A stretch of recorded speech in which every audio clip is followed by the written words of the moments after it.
வாங்க எல்லாம் நல்லா இருக்கீங்கள. பொங்கல் விடுறதுக்கு பொங்கல் கட்டி செஞ்சுக்கிட்டு இருக்கேன் பாருங்க. நீங்களும் உங்கள் வீட்டில் என்ன செய்வீங்கன்னு சொல்லுங்கள், கமாண்டில் சொல்லுங்கள் பார்க்குறேன்.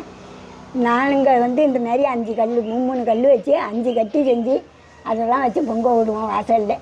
இன்றைக்கி போவியல் அன்னைக்கு பூசிகிட்டு இருக்காங்க. பூசிக்கிட்டு இருக்கேன். நல்ல நேரம் பார்த்து பூசி வச்சோம்னா சாயங்காலம் மொழிவிட்டு அழகாக கோலம் போட்டுடலாம்.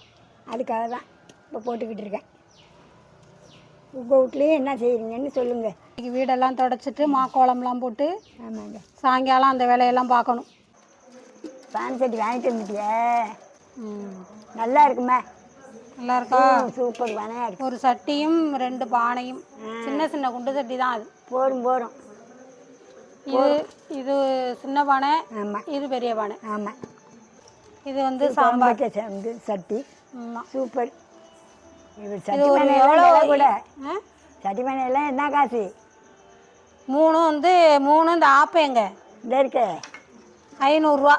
அப்புறம் என்ன அம்மா, இப்போ சட்டி பானை ரொம்ப வாங்கிறது இல்லைல்லம்மா, அதனால அது ரேட்டு சொல்கிறாங்க. அதான் எல்லாரும் தான் பித்தாளை பானை வச்சுக்கிட்டு ஆக்குறாங்கல்ல. ஆமாம் ஆமாம், அதனால விலை கூட. நம்ம வீட்லேயும் தான் பித்தாளை பானை அழகு பானையாக இருக்குது. சரி, வருஷம் ஒரு தடவை வாங்குவோம் அப்படின்ட்டு வாங்குறது. மம்பனையில் பொங்கணும்னா ரொம்ப நல்லதும்மா. பத்திரமா பொங்கணும், அவ்வளவுதான் ரொம்ப நல்லது. மம்பாலம் எடுத்து நம்ம பொங்குறது வருஷத்துக்கு ஒரு நாள் தானே. 1000 செலவானா போயிட்டு போகுது. இந்த உள்ளர பாருங்களேன், இந்த பானை சில பானையில் சாயம் பூசியிருக்கும் அப்படின்னு சொல்லுவாங்க. அதெல்லாம் கலர் வருது அப்படின்னு எல்லாம் சொல்லுவாங்க. நம்ம பார்த்து வாங்கிக்கணும். இது பாருங்க, அது மண்ணு தான். இது கலர் எல்லாம் கிடையாது. இது அதெல்லாம் கிடையாது. சாயமெல்லாம் பூச மாட்டாங்க. சாயம் இப்படி பூசுவாங்க. இல்லை, சில பேர் சாயம் வருதுக்கா அப்படின்னு சொல்கிறாங்க. அதெல்லாம் கிடையாது.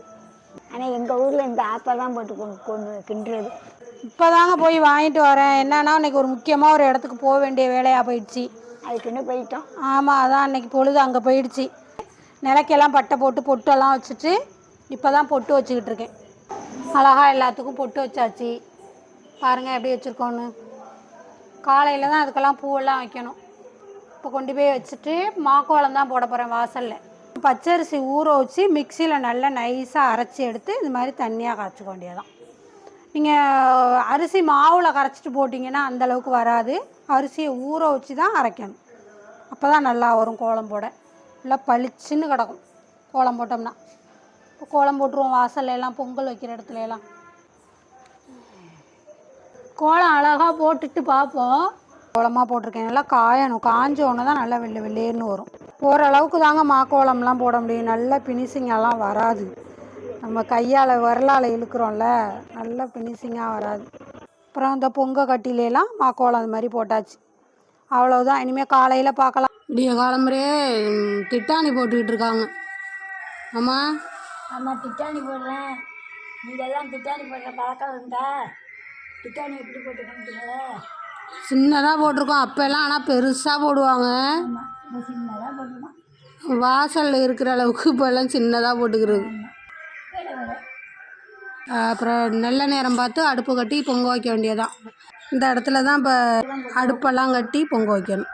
பாருங்கள், நம்ம வீட்டு பொங்கப்பானை கோலம் ஃபினிஷ் பண்ணிட்டேன். எப்படி இருக்குது பாருங்கள், நல்லா இருக்கா? எனக்கு தெரிஞ்ச அளவுக்கு 2 பொங்கப்பானை வச்சு அதுக்கு மாவிளை தோரணம் கரும்பு எல்லாம் வச்சு கோலம் போட்டாச்சு. அப்பா நிலைக்கு தான் இப்போ மாவிளை தோரணம்லாம் கட்டிக்கிட்டு இருக்காங்க. பாருங்கள், மஞ்சள் குங்குமம்லாம் வச்சு மாவிளை தோரணம் கட்டியாச்சு காலையிலே. நான் என்ன பண்ணிகிட்டு இருக்கேன்னு பார்த்தீங்கன்னா, இந்த புடவை தான் ப்ளவுஸ் தைச்சேன். அது இப்போ தான் ஃபினிஷ் பண்ணுறேன். குளிச்சுட்டு கட்டிக்கிறதுக்காக பொங்கல் வைக்கிறதுக்கு. பாருங்கள், தீபாவளிக்கு எடுத்த புடவைங்க. ப்ளவுஸ் தைக்காமே இருந்தது. இப்போ தான் தைச்சிட்டு பொங்கல் வைக்கலாம் அப்படின்னு சொல்லிட்டு ரெடி பண்ணியிருக்கேன் இந்த புடவையை. வீட்டில் எல்லா வேலையும் முடிச்சுட்டு கோயிலுக்கு போய் அர்ச்சனை பண்ணிட்டு வந்து அப்புறமா பொங்கல் வைக்கலாம் அப்படின்னு சொல்லிட்டு தான் எல்லாம் எடுத்துகிட்டு கோயிலுக்கு போகிறேன். பக்கத்துலேயே இருக்குது, நம்ம ஐயனார் கோயில் இருக்குது, அங்கே தான் போகிறேன். அர்ச்சனை பண்ணிட்டு வரலாம் அப்படின்னு சொல்லிட்டு. எப்போயுமே நம்ம பொங்கல் வைக்கிறதுக்கு முன்னாடி கோயிலுக்கு போய் அர்ச்சனை பண்ணிட்டு வந்து அப்புறம் தான் பொங்கல் வைப்போம். இந்த வருஷம் ரொம்ப நிதானமாகவே நேரம் இருக்குது.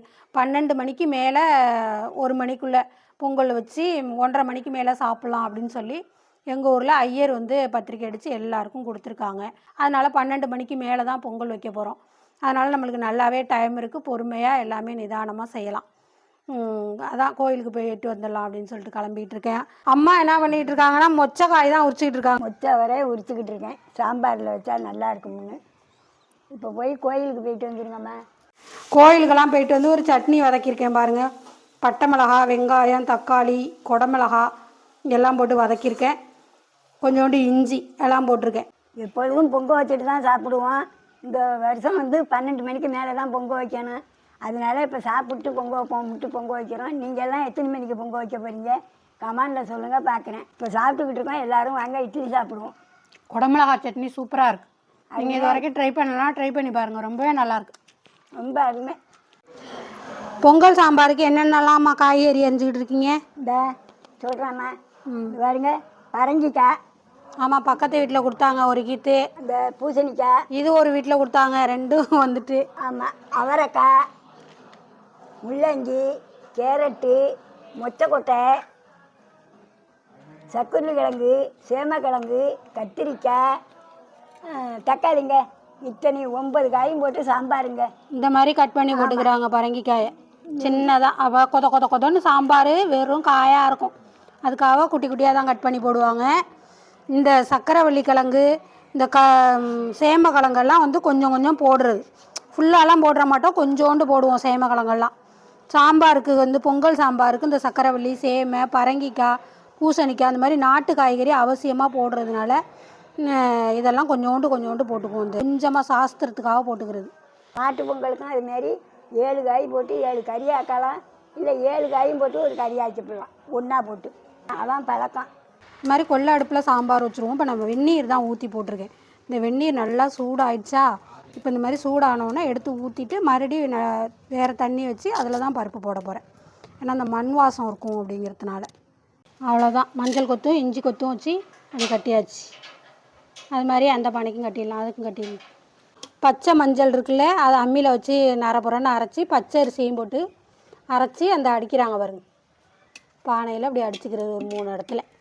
மஞ்சள் செடியில் உள்ள பச்சை மஞ்சளை தான் அரைச்சி அரிசியை போட்டு கிளறி அது மாதிரி அடிக்கிறது.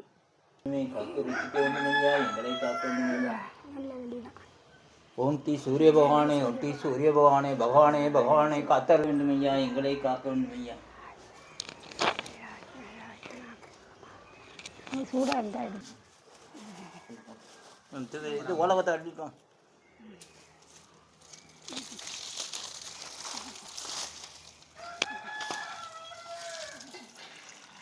வேறு வழியில்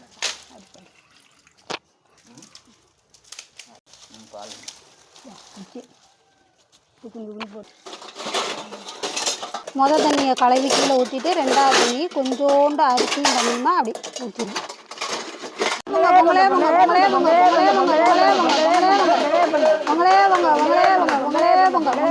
பொங்கல் சக்கரை பானை ஃபஸ்ட்டு அழகாக பொங்கிருச்சு. வச்சு தள்ளிடு.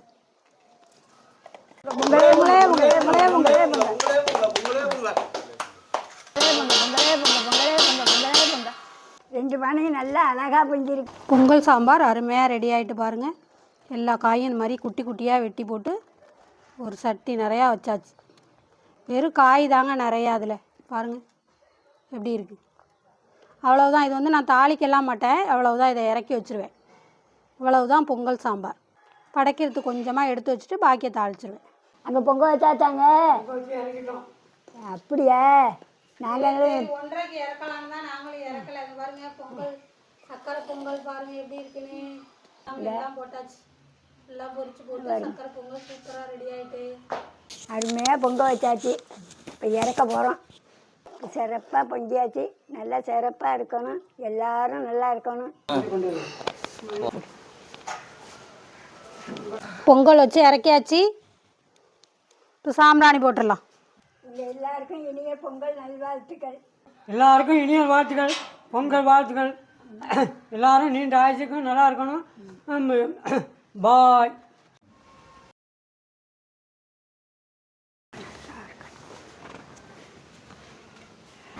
சக்கரை பொங்கல் கத்தன்னு அவ்வளோ காய் போட்டு சாம்பார் தான் சாப்பிடுங்க. சக்கரை பொங்கல் சாப்பிட்டுட்டாங்க. சக்கரை பொங்கல் சாப்பிட்டேன். அப்பா என்ன வரல, அங்கே போயிருக்காங்க, என்ன வரல. அங்கேயே சாப்பிட்டு வந்தாலும் வந்துருவோம். ஆமாம், அக்கா வீட்டுக்கு போயிருக்காங்க. நம்ம வீட்டுக்கு பொங்கல் சாம்பார் எப்படி இருக்குன்னு கமெண்ட்ஸில் சொல்லுங்கள். நீங்களாம் எது மாதிரி வைப்பீங்க அப்படின்னு சொல்லுங்கள்.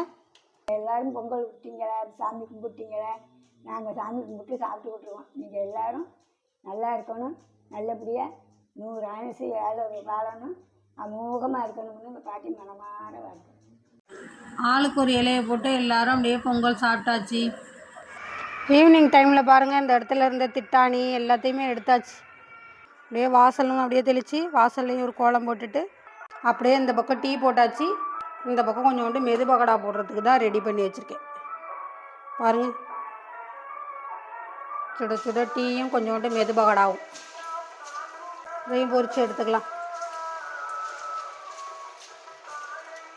மத்தியானம் பொங்கல்லாம் சாப்பிட்டுட்டு நல்லா ரெஸ்ட் எடுத்து தூங்கிட்டோமா, ஈவினிங் டைமில் இது மாதிரி ஒரு டீயும், சூடான டீயும், இது மாதிரி ஒரு மெது பகடாவும் சாப்பிட்டோம்னா செம்மையாக இருக்கும்.